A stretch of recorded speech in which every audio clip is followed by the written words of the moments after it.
Nina. C'est en levant les yeux que j'ai trouvé l'amie, qu'ici-bas mon regard rechercha vainement.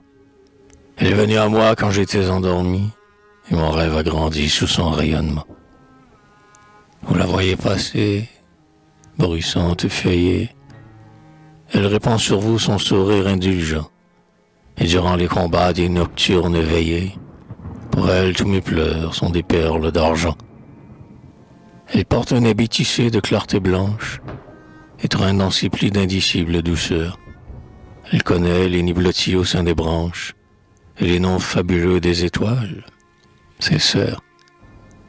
Elle incline sur moi la tendresse touchante d'une mère qui berce un enfant favori.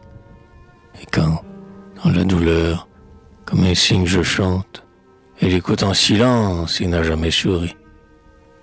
Lorsqu'elle vient à moi sur les vagues houleuses, la grande paix des eaux lui conte son secret. Son cortège est l'essaim des pâles nébuleuses, et l'ombre m'envahit lorsqu'elle disparaît. Elle est la sœur du rêve et l'idéal ami, qui ne me parle pas d'un monde que je fuis, mais laisse tomber mes heures d'insomnie, comme des gouttes d'or dans la coupe des nuits.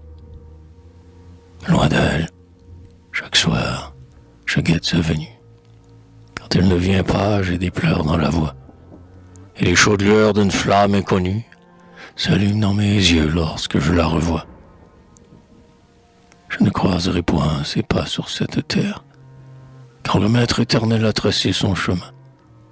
Elle doit, en tout temps, graviter, solitaire, et jamais, non jamais, je n'étreindrai sa main. Quand loin de sa clarté j'ai les mélancolies, elle vient, à pas lents, au cours de mon sommeil, jeter, en souvenir du pacte qui nous lie, dans les sentiers d'azur, son anneau d'or vermeil. Dans l'ombre de l'exil où j'ai vécu, farouche, son regard infini partout me poursuivait. Et lorsqu'elle venait prier près de ma couche, j'ai cru voir la patrie assise à mon chevet.